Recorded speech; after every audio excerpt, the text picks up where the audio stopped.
Hooty doody! So this is the Mass Effect 1 post view. In these post views, I recap the game story and talk a little about the gameplay experience and the game mechanics. So I've just finished Mass Effect 1 game for the third time. This time I finished it under 25 hours, but I completed all the side quests, absolutely all of them, and all the collectibles are accounted for. So I basically finished the game 100%. So that's why I took 25 hours. Mainly the story, it's only like 15 hours. Yeah, something like that. So, the plot. The Mass Effect game series is carried out in our galaxy in the future. To be more precise, in 2183, and there is a lot of background story to the whole game. It is a very complex universe that in the game takes place in, where there are multiple alien races that you can discover and multiple locations around the galaxy which you can go to and get knowledge about. We'll leave a link in the description to a video about the Codex. The Codex is the game database which tells you about everything that you learned and discovered in the game while you were playing. If you want to understand more of this video than just the main story, then I strongly recommend to go ahead and first watch the Codex video that I will upload, and I will leave a link in the description down below. And I will also leave a link in the description to the site where you can find and read all the background story and learn more about the Mass Effect universe, if you're interested. If you're a fan of the game series, I highly recommend to check this site out. Because I just read it and there's a lot of background story that even I didn't knew about the game. And it's interesting, you know, about the first contact war with the Turians and humans, stuff like that. Wars and background stories that the game is going to talk about. And you're just going to stand there, well, what the hell is this talking about? You won't understand it if you don't read this or just watch the Codex video. So back to the game's plot. Mass Effect follows Commander Shepard's story, a human Alliance naval officer.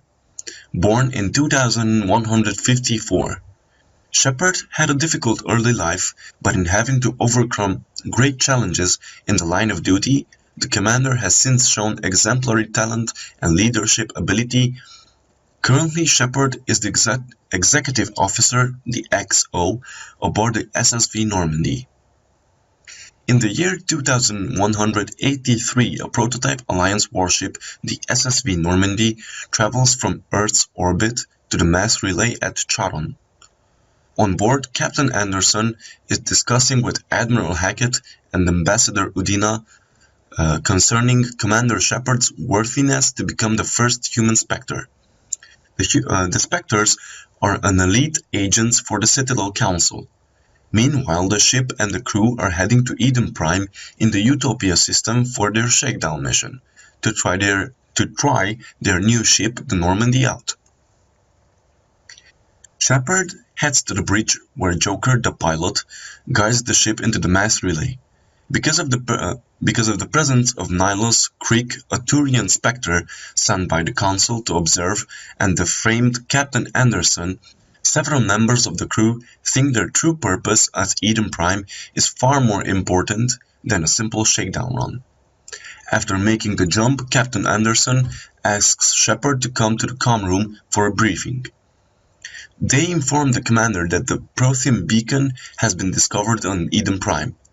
Prothean technology has immense scientific value, but since Eden Prime is close to the Terminus systems, the beacon is at risk from pirates and mercenary bands. This is the Normandy's true objective: recover the beacon.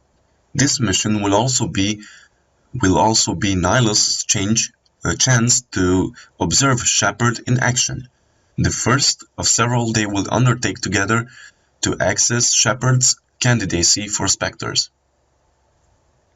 The briefing is interrupted by a transmission from Eden Prime. The Joker patches through. The footage shows Alliance soldiers fighting on the surface under heavy fire and requesting reinforcements. As Shepard, Anderson, and Nihilus watch, they see a huge dreadnought hanging over the surface. Anderson orders Shepard to get ready. This is going to be worse than they thought. As the Normandy touches down on Eden Prime, Corporal Richard Jenkins and Lieutenant Kaidan Alenko and Commander Shepard prepare to head down to the planet. Nihilus goes on ahead team, intending to scout the situation. In the first few minutes of the surface, Geth assault drones appear without warning and cut Jenkins down. Shepard and Alenko continue towards the dig site, discovering one of the few surviving Marines, Gunnery Chief Ashley Williams, who is being chased by Geth troopers. Shepard and Alenko help her fight them off. Williams can't explain why the Geth are here, but they've wiped out her whole squad. Williams leads them to the dig site, but the beacon has been moved to the spaceport. While they'll examine the nearby camp, the squad run into a group of husks, human corpses reanimated by the Geth, which they manage to kill. Husks are basically synthetic and humans created by the Geth, by the Reapers, but yeah, they think they are created by the Geth. Shaken, they continue towards the spaceport where Nihilus agreed to meet with them. Meanwhile, Nihilus is surprised to see Saren Arterius, a fellow Spectre, at the train platform. Saren tells Nihilus he's got everything under control, but when Nihilus turns his back and let his guard down, Saren kills him and leaves, ordering the Geth to destroy the colony with explosives. He approaches the Prothean beacon, which reacts by lifting him off the ground. After finding Nihilus's body, Shepard's team continues to the Trem area where they defeat the last of the Geth and disarm their demolition charges. Shepard sees the beacon and calls the Normandy while Alenko and Williams take a look at it. One of them gets too close and it's caught in some sort of field. Shepard intervenes, but it caught in the field instead, pulled off the ground as Saren was. The commander suffers horrific visions. Synthetic waging war, a terrible war. Before the beacon explodes and Shepard is thrown to the ground unconscious. Aboard a huge dreadnought, Saren is given a report by an Asari matriarch that news isn't good. Eden Prime has been saved by Captain Anderson's crew, and one of them may have used the beacon. Saren orders the matriarch that this human must be eliminated. 15 hours after the Eden Prime attack, Shepard wakes up in the Normandy's medical unit, much to relieve Alenko and Williams. Dr. Chakwas says the commander is physically okay, but has increased rapid eye movement and usual beta waves, indicating psychological trauma. Shepard mentions the vision but can't explain it. Captain Anderson that briefs Shepard about Saren, a powerful and legendary Spectre, but also outspoken against humans. If Saren is in charge of the Geth, that means he has gone rogue, and they must tell the Council. Upon arriving at the Citadel, Ambassador Udina tries to convince the Council to remove Saren's rights and privileges as a Spectre, but only succeeds in getting an audience. Shepard, along with Alenko and Williams, continues to the Citadel Tower and meets Garrus Vicarian, a Turian CSEC, that is, Citadel Security, officer investigating the charges against Saren. He hasn't found anything useful. Saren's Spectre status makes him untouchable. The Council audience doesn't go well. The Alliance has little evidence against Saren. Viewing the proceeding form of hologram openly laughs at Shepard's vision. They need more to go on. Garrus, the CSEC officer, might be able to help. Udina tells Shepard to find Harkin, a suspended CSEC officer who could help find them Garrus. Anderson also suggests speaking to Barla Von, a financial expert on the Citadel who works for the Shadow Broker. Whichever avenue of investigation is taken, the commander gains the assistance of one or both of the following figures: Garrus Vicarian himself, and Urdnot Rex, a Krogan bounty hunter Barlow 1 will refer to. A Quarian has recently arrived on the Citadel, claiming to have evidence of Saren's connection to the Geth. However, this Quarian is being held captive by Fist, a local crime lord who used to work for the Shadow Broker, but who's now betrayed the Shadow Broker to work for Saren.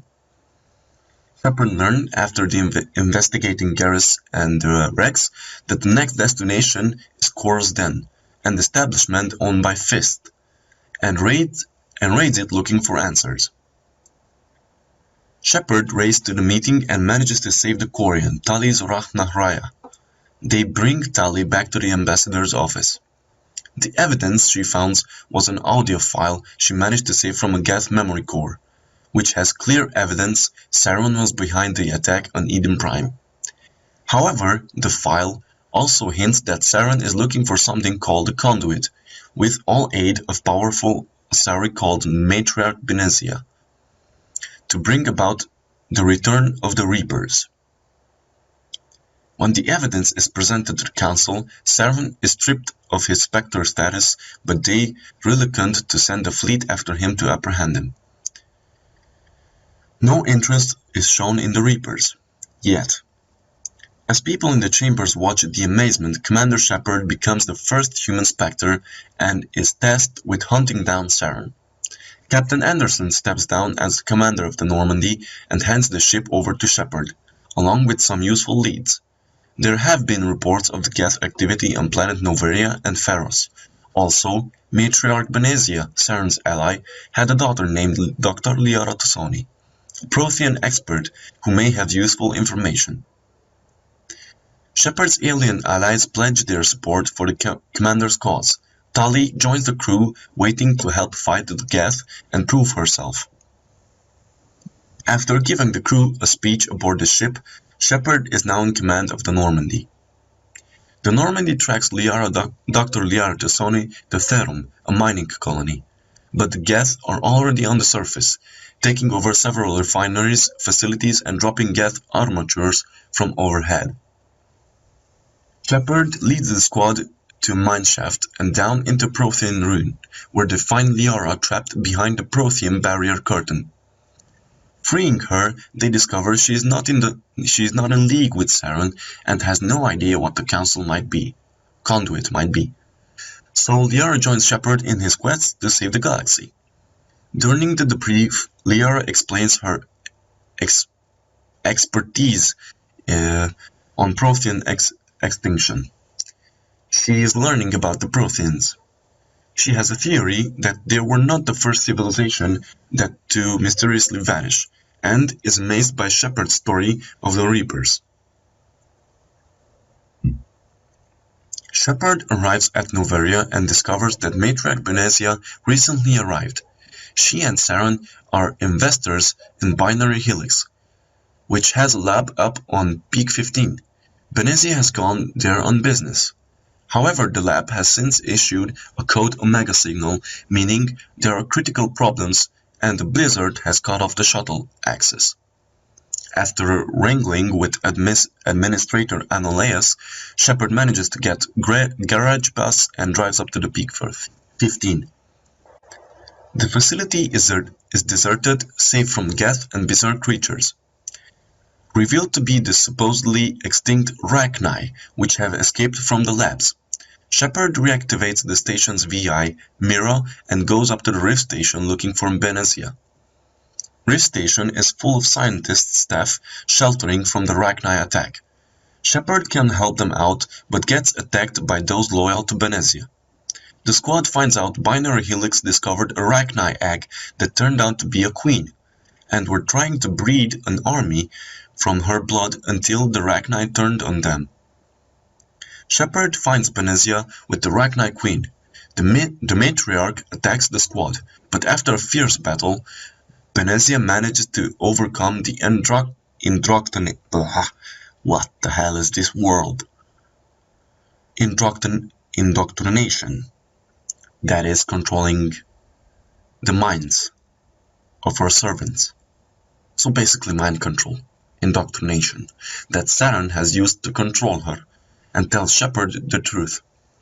Saren wants the location of the lost Mu relay and sent her to retrieve it from the Queen's genetic memory. Benezia doesn't know what else he is planning. She hands the coordinates over to Shepard but becomes lost to the indoctrination again, and the commander has to kill her. After deciding what to do with the Rachni Queen, Shepard leaves Noveria with Benezia's data. Drawn to Pharos by a rogue Geth activity, Shepard and the squad arrives at the Zeus Hope colony owned by Exogenic Corporation. The colony has been suffering repeated Geth attacks, and the settlers there are acting strangely. Shepard clears the Geth from the colonists and take a Mako along the Prothean Skyway to the main Geth base. Shepard discovers that the corporation has been experimenting with mind-controlling plant the Thorian, and that Zeus Hope is actually a testing ground for Exogeny to study its abilities. Shepard disables the force fields that the Geth have set up by knocking the Geth dropship of the headquarters and returns to the Skyway. Controlled by the Thorian, the colonists attack Shepard on sight. Thorian creepers generated by the plant augment the mind-controlled colonists' forces. Shepard can use special gas grenades that instantly kill the creepers and harmlessly paralyze the colonists. Then descends beneath Zeus Hope to find the Thorian. It is an enormous creature that looks nothing like a plant. It creates an Asari clone to speak for it, but only to tell Shepard it's not interested in bargaining with meat, which is organic life. After battling waves of Thorian creepers and clones, Shepard manages to destroy the Thorian neural nodes and kill it. An Asari emerges from a Thorian pod and manages to explain what happened. Shepard learns that the Saren sacrificed this Asari ally, Shiala, to the Thorian to gain the cipher. This is a cultural and ancestral experience of the Protheans, which is necessary to understand the vision that the Eden Prime beacon put in Shepard's mind. Freed from the Thorian, Shaila transfers the cipher to Shepard. With it, once Shepard had time to adjust, the vision will make more sense and hopefully lead them to the conduit before Saren. The Council contacts Shepard with another possible lead, a Salarian espionage team on Vermeer, investigating reports of Saren's activities, has sent a mission-critical transmission that was almost lost in static. Shepard heads to Vermeer and meets the leader of the Salarians, Captain Kirahi, or what the fuck, I can't pronounce those Salarian names. Kirahi, yeah. They have found a breeding facility for Krogan that Saren is using to create an army. While the Salarians distract Saren's Geth, Shepard will take a team around the back and plant a nuclear device that will wipe out the facility. Leading the strike team, Shepard reaches the facility but discovers its main purpose. It's not to breed Krogan and to create a Krogan army, but to study Sovereign's horrific indoctrination effect. In Saren's private lab, the team finds another Prothean beacon that gives Shepard another vision, and they are confronted by the hologram of Sovereign itself, which is not a Reaper ship, but in an actual Reaper.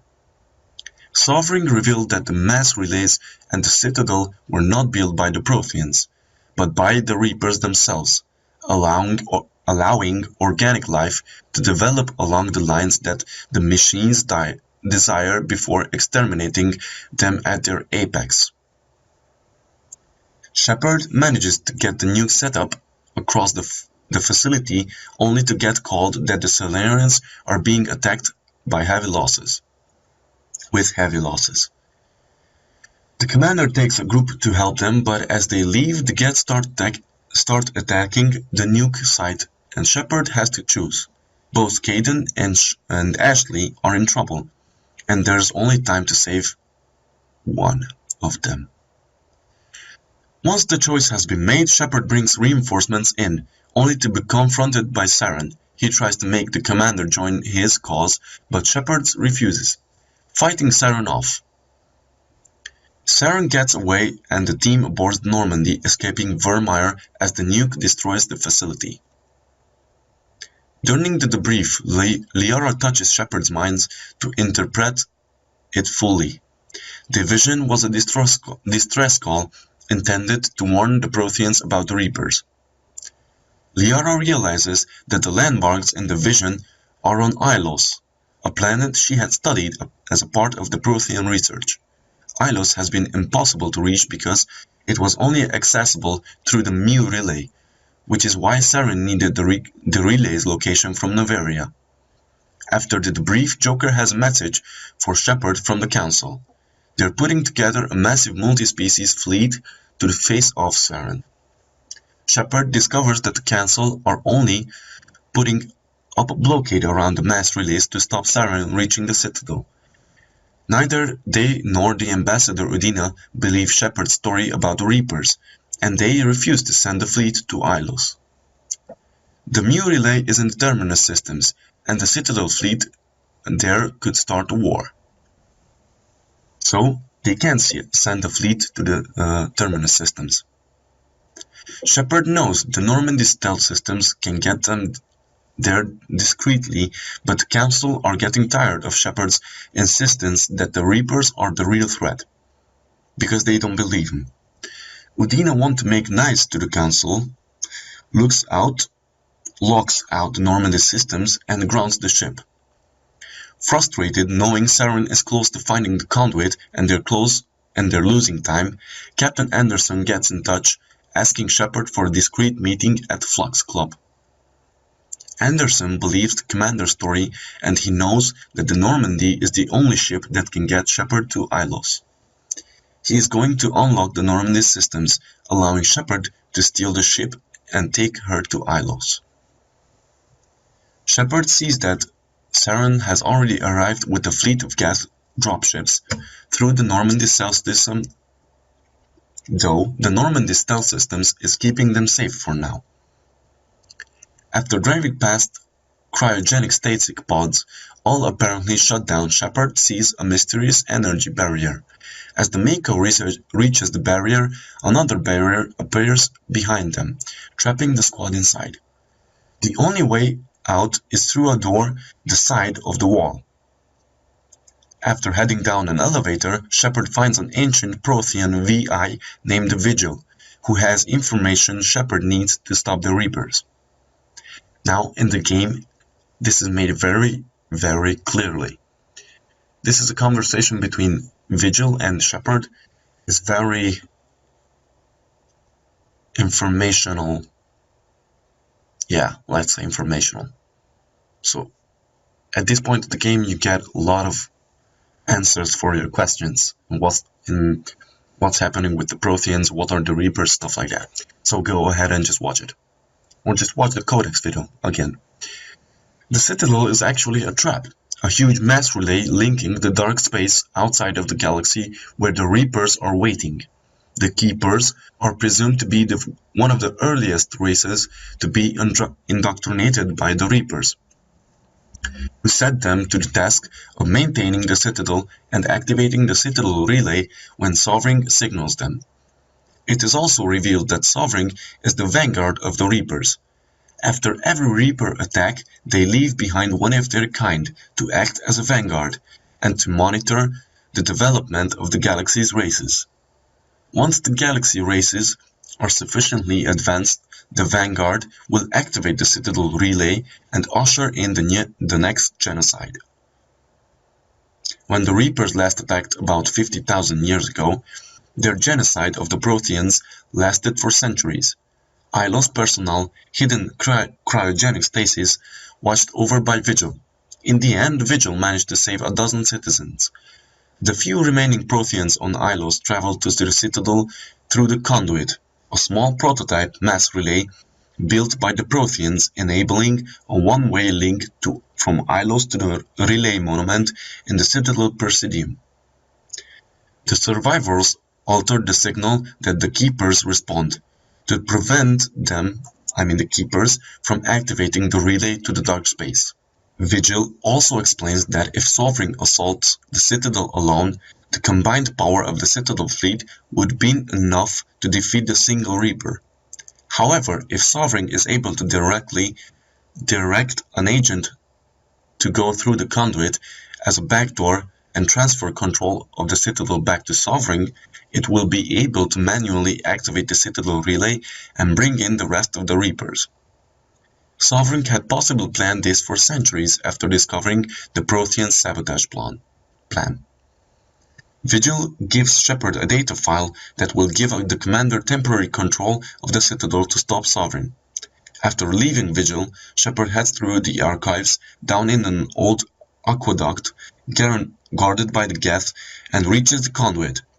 Saren had already gone through, leaving the Geth to stay guard. Meanwhile, Sovereign begins its assault on the Citadel. Escorted by a large Geth fleet, the commander of the Destiny Ascension attempts to close the Citadel, but the station doesn't respond. The operators at the Citadel control are all dead. Saren has begun his attack from within the Citadel. Saren is heading towards the council chambers and the whole station is infested with Geth. Meanwhile, up in the chambers, Saren reaches the central console and uses it to take control of the Citadel. As Sovereign gets closer, crushing the Citadel fleet ships in its path, Saren closes the wards, creating an impenetrable shell around the Reapers, the Reaper and the Geth dropships already inside. Sovereign settles on top of the Citadel tower, preparing to open the Citadel relay once Saren transfers full control. Elsewhere, Shepard and the team are fighting for their lives against the Geth and Saren's Krogan warriors out on the Citadel's exhaust plains, trying to get to the chambers. Eventually, they reach the maintenance hatch that leads down into the council chambers, now burning and full of Saren's Geth. The stairs provide some cover as the team fights towards the central console. With enough convincing, Saren thanks the commander for freeing him before shooting himself in the head. Freeing him of the indoctrination, because at the end, Saren reveals that he was indoctrinated as well. And he realizes that, so he shoots himself in the head. He then falls to the bottom of the chambers, falling through the glass floor and being impaled by a large shard. Using the central console, Shepard uploads Vigil's program and gains control of the Citadel. Shepard opens a communication channel and gets Joker, who has the 5th Fleet just waiting for the commander's word once the mass relays are unlocked. Joker brings in the fleet through the nearby relay, and Shepard opens the Citadel's ward arms. As the fleet engages the ship outside, suddenly Saren's body begins to twitch as his implants fire up, burning his flesh away until he is cybernetic construct like a husk. So basically, this is what Sovereign did to him. He made him partly synthetic, and he is controlling Saren's body, completely possessed by Sovereign. The shockwaves from his transformation cause the platform to collapse, and Shepard falls into the bottom of the chambers. The squad fights back against the creature, but it is fast and deadly. Outside, the Normandy is leading the attack against Sovereign. The Reaper unleash a terrible weapon that burns through several Alliance ships, but the fleet is slowly getting the upper hand. As the squad finally destroys the cybernetic creature and it is burns away to ashes, Sovereign begins to weaken under the Alliance attack and releases its grip on the station. A blast from the Normandy is the final blow and the Reaper is destroyed. So, here comes the ending. There are 4 possible endings to the game depending on how you played the game, Paragon or Renegade, and saving the council or letting them die. Basically, Shepard moves on to hunting the Reapers with or without the council's help. So that was the plot. If you're interested in the main story, then please go ahead and watch my walkthrough of the Mass Effect 1 game. despite that it's a Hungarian. Please go ahead and watch it if you want to see it. And or play the game yourself. I highly recommend it. It's a very enjoyable game. So that was the plot. I hope you understood most of it. If not, please watch my walkthrough for better understanding it, and or watch my codex video. Or just read the stories that I left the link in the description below. Now, for the gameplay. The Mass Effect series combines action roleplay gaming elements, with the main series game being in a third-person perspective. The protagonist can use 2 AI-controlled squad members in battle, which usually consist of members he or she had recruited from various species and for various reasons, and taken onto the Normandy. Shepard's starship, that is. The player could make perspective decisions depending upon the situation. At these times, the player has multiple sets of dialogue choices with which to respond to NPCs, separated by the ton. Starting from Mass Effect 2, the players can interrupt cutscenes calmly or aggressively. The games often have various minigames in them, as well as drinking, dancing, romancing characters, stuff like that.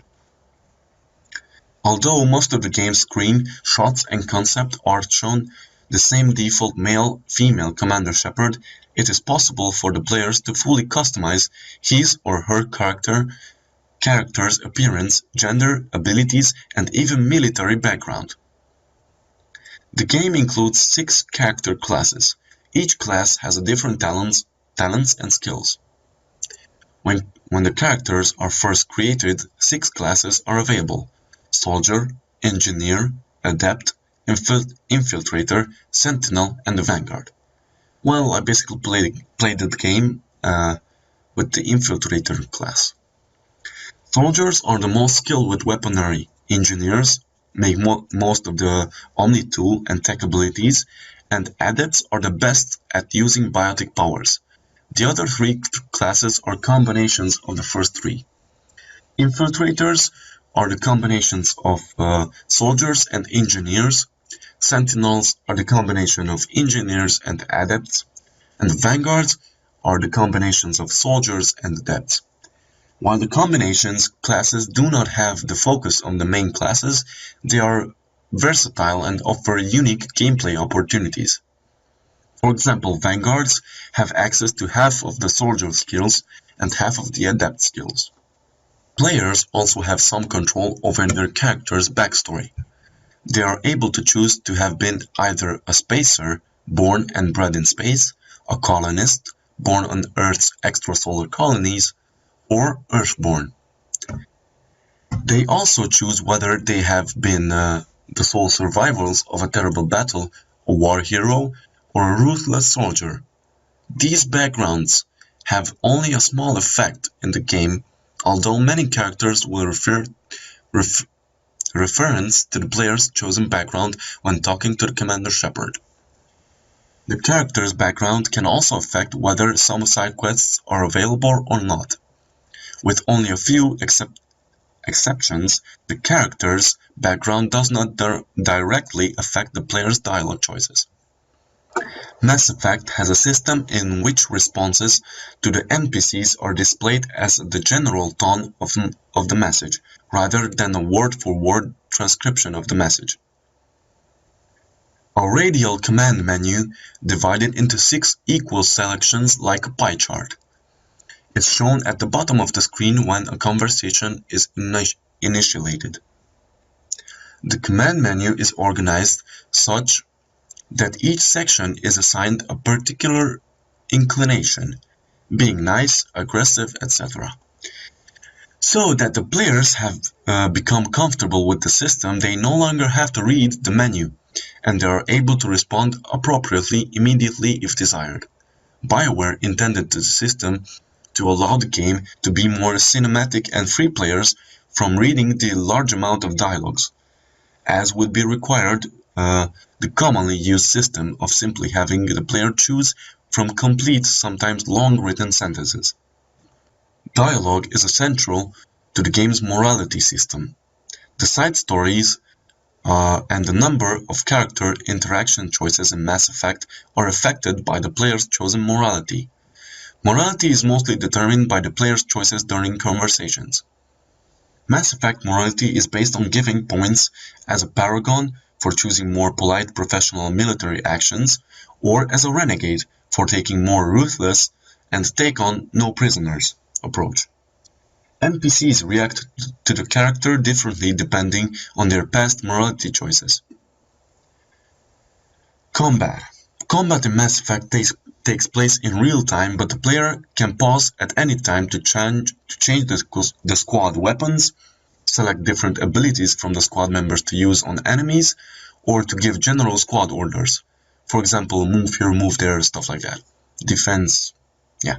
The player and his allies use firearms, tech abilities, and biotics, sometimes artificially included and or amplified by biokinetic attacks, to fight their enemies. Players directly control their character's action as well as their squadmates' attacks, but cannot take directly command of their squadmates. They can, however, issue commands using the directional pad, allowing the player to tell the other characters to get behind cover, regroup, attack specific targets, to scout ahead, move there, move here, defend, stuff like that. Tech ability. So, yeah, I told you there are 3 abilities: tech abilities, bio abilities, biotic abilities, and abilities with cons, basically. So, the tech abilities are support powers used against enemy weapons and technology as well as biotics. They are activated through the Omni tool, which 3 of the main classes can use: Engineers, Infiltrators, and Sentinels. These abilities include destroying enemy shields, sabotaging enemy weaponry, and hacking robotic enemies to fire their own squad. Tech abilities also have passive uses. Biotics are powers accessed by the characters using implants that enhance natural abilities to manipulate dark energy with Mass Effect fields. These abilities include hurling enemies around with the mind, raising shields that are resistant to enemy fire but still allows the player to fire through them. 3 of the main character classes are able to use these powers: Adepts, the main biotic class, Vanguards, and Sentinel. Mass Effect features 4 classes of conventional firearms: pistols, shotguns, assault rifles, and sniper rifles. There is also grenades along with a variety of weapons and armor upgrades. The player can pause the game at any time and change the equipment used by the members of the party. This is a major strategic aspect of the gameplay, as choosing the correct equipment can mean the difference between a quick victory and a quick defeat. So basically, you put in your equipment and weapons upgrades that fight off, for example, synthetic. They have bonus damage against synthetic, organic, they explode on impact, stuff like that. So this means a lot. Trust me, this gives you a very big advantage. And if you don't upgrade your weapon, it doesn't give you any advantage and you will be dead. Pretty quick, trust me. Ammunition is unlimited. Instead of needing to reload a weapon, it will build up heat until it's overheated, and cannot fire until it is sufficiently cooled down. The characters wear dual-layered hard suits, which serve as combat suits. There are 3 classifications of hard suits: light, medium, and heavy armor. These suits provide a limitless supply of oxygen as well as temporary protection from many planetary hazards like heat and radiation. The suit also comes equipped with kinetic barriers which act as a shield against incoming fire. Aside from Liara, who is able to wear human armor, each non-human character requires a different type of armor corresponding to their race. Biotic or tech-wielded characters can also upgrade their biotic amps, amplificators, or omni tools to give bonuses to their attacks or reduce their cooldown periods. Upgrades found in the game fall into one of four categories: weapon upgrades, armor upgrades, ammo upgrades, and grenade upgrades. Trust me, use them. Take my advice. Use them. They're very helpful.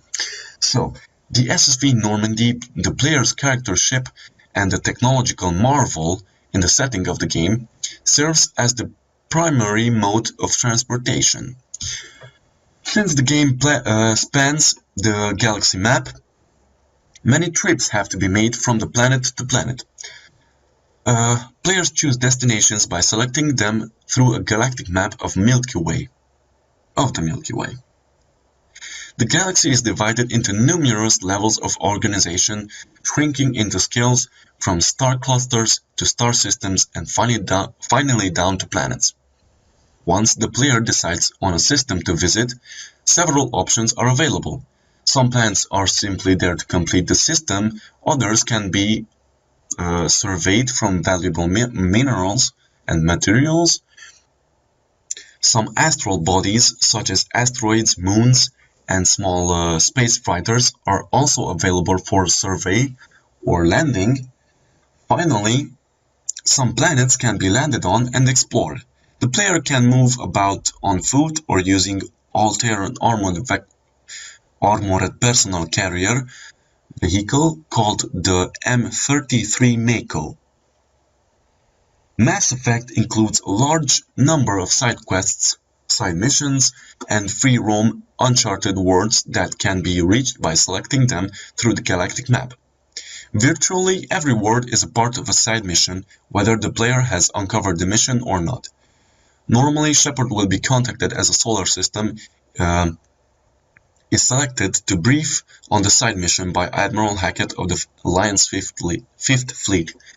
The system contains a side mission that's one of the direct interests of the Alliance military. So that's all about the gameplay and about the game's mechanics. If you want to know more about the Mass Effect universe, then just watch my Codex video or read the background stories that I linked in the description. Hope you find what you were looking for in this video, and if you got your appetite up to playing this game, then enjoy. I highly recommend it. Thanks for watching. If this video was helpful for you, then please like it, share it, and subscribe to my channel. Whichever you choose, you will be helping me. Thanks for your help. Thanks for watching. Thanks again. I'm out. Hooty doody.